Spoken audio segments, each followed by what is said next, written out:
Jesus, em tua presença, reunimos-nos aqui, contemplamos tua face e rendemos-nos a ti, pois um dia a tua morte trouxe vida a todos nós e nos deu completo acesso ao coração do Pai.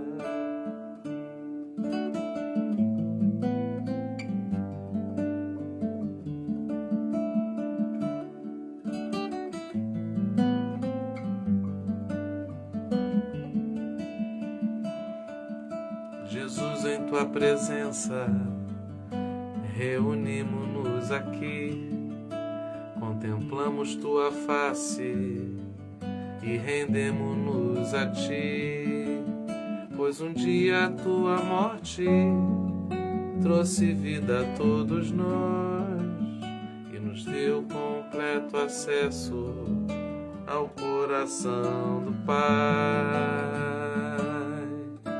O véu que separava já não separa mais. A luz que outrora apagada agora brilha e cada dia brilha mais. Só pra te adorar e fazer teu nome grande e te dar o louvor que é devido. Estamos nós aqui só pra te adorar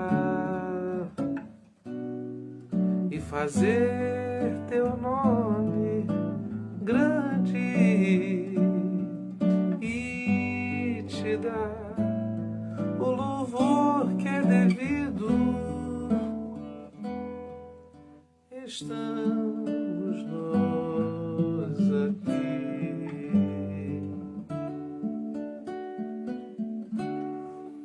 Bom dia, paz do Senhor Jesus. Quero ler com você hoje o último capítulo de Lucas. Um pouquinho a cada dia, uma porção, mas qualquer porção, seja ela pequena ou maior, é sempre uma porção poderosa, porque o Evangelho, ele não consiste em palavras, mas em poder, é o que diz a palavra do Senhor, numa das cartas de Paulo. Lucas 24, eu quero ler, para mim, uma das histórias uma das passagens mais lindas de Lucas, está a partir aí do verso 13, e eu vou com você até o 17. E eis que no mesmo dia iam 2 deles para uma aldeia que distava de Jerusalém 60 estádios, cujo nome era Emaús. E iam falando entre si de tudo aquilo que havia sucedido. E aconteceu que, indo eles falando entre si e fazendo perguntas, um ao outro, o mesmo Jesus se aproximou e ia com eles. Mas os olhos deles estavam como que fechados, para que o não conhecessem. E ele lhes disse: que palavras são essas que caminhando trocais entre vós? E por que estáis tristes? Palavra do Senhor, graças a Deus. Não havia mais nada a fazer, segundo a visão daqueles discípulos que iam no caminho de Emaús.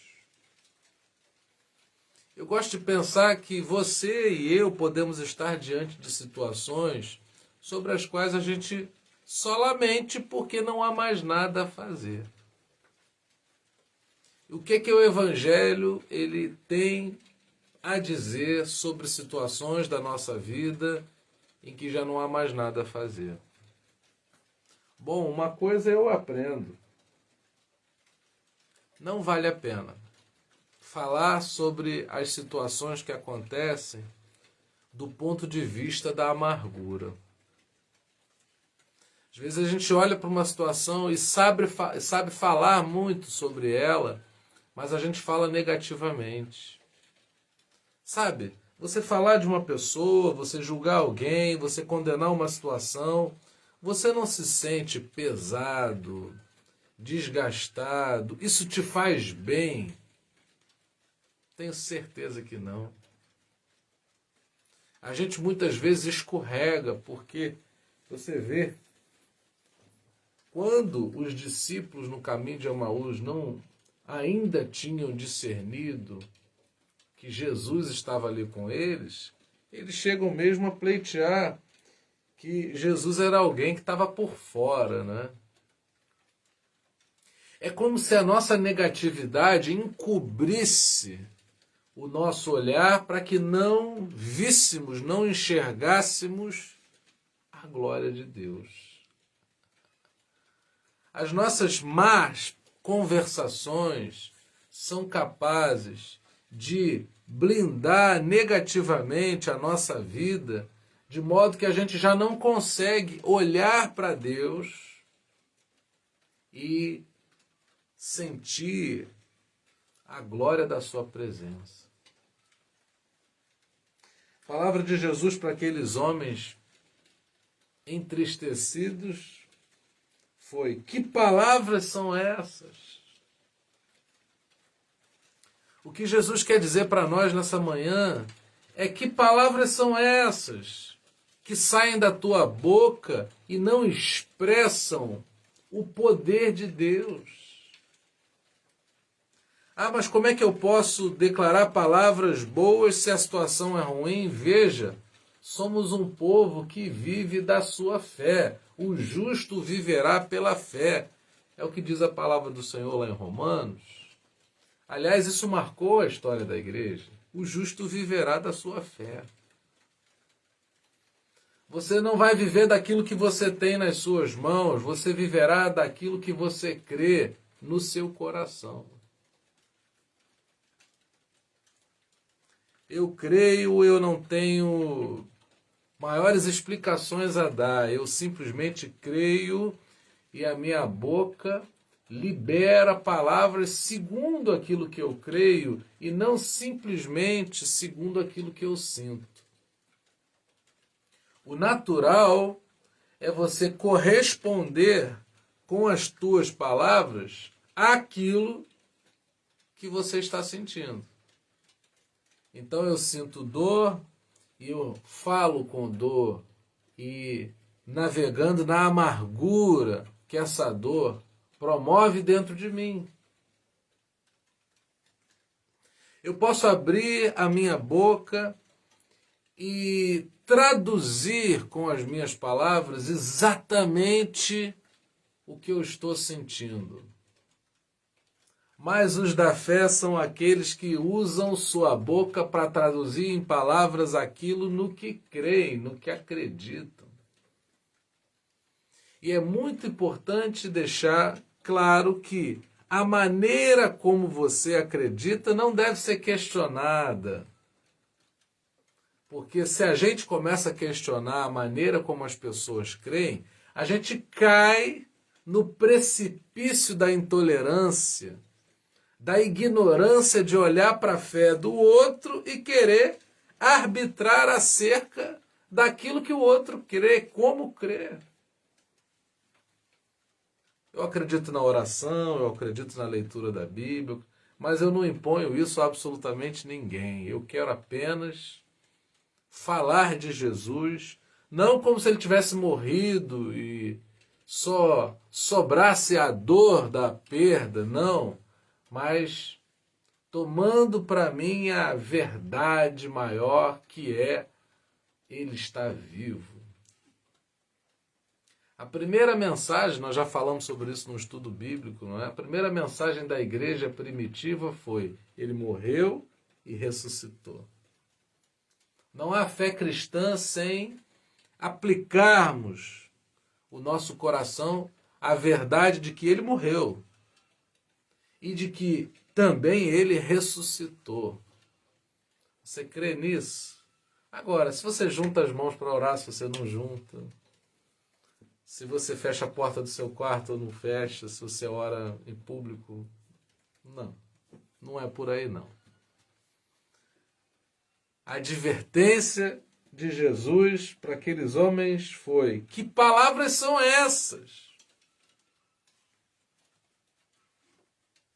Você acha mesmo que Jesus se detém em maneiras? Ou você crê, como eu, que Jesus olha o coração e Jesus vê nesse coração se há a expressão de gratidão pela presença viva de Jesus, não uma memória. Aqueles homens ali talvez estavam localizando nas suas memórias porções do poder de Deus através de Jesus, varão profeta que habitou no meio daquele povo, ensinando, realizando sinais, prodígios, operando milagres que não poderiam ser explicados de outra maneira senão como milagres, manifestações poderosas procedentes do trono de Deus. Mas agora nos resta não apenas a memória daquilo que ele fez, mas viver hoje, esse dia que se chama hoje, dia 23 de junho, na realidade daquilo que ele faz. Ele faz. Como ele faz, eu já não sei explicar. Eu não sei dizer exatamente como é que ele faz. Mas aplico meu coração no que ele faz, em que ele faz, e vou fazendo a minha maneira até que ele me redirecione a maneira dele. Vou aprendendo a estar diante dele, não como quem fala de alguém que já passou, que já morreu, mas alguém que está vivo. Jesus Cristo está vivo e esse é o último capítulo de Lucas, que adverte a dois homens que falavam dele como se ele tivesse morrido, e ele deixou claro no último capítulo, amarrando a mensagem do Evangelho, que é a de que Jesus Cristo está vivo. E para terminar, dizer que talvez a maneira como eles viam Jesus operou essa morte de Jesus dentro deles. Então precisamos analisar a maneira como a gente crê dessa forma. Se a maneira como eu busco a Jesus promove um Jesus que já passou, não é um Jesus, não é o Jesus de Lucas, do Evangelho, da palavra, não é? E que seja um dia da gente observar e vigiar, não as palavras dos outros, mas as nossas palavras, porque elas precisarão confessar a experiência que vivemos aqui dentro de nós, pela fé. Vamos orar, Pai? Colocamos o nosso dia na Tua presença. Que a nossa boca se encha da palavra que demonstra a nossa gratidão, a nossa apreciação do plano de redenção através de Jesus Cristo. E a nossa palavra, Senhor Deus, ela seja usada no sentido de abençoar o outro, de amar o outro e jamais condenar ou tratar com intolerância. Ó Senhor, que as nossas diferenças nos complementem e jamais nos separem, e que estejamos todos unidos, né, nesse amor abrangente que é o amor derramado pela Tua graça, que nos ama sem que mereçamos. Que acolhamos esse amor no nosso coração e esse amor seja traduzido em muitas palavras que suscitem fé, ânimo, coragem no coração de tantos. Que seja assim, Pai, no nome de Jesus. Amém.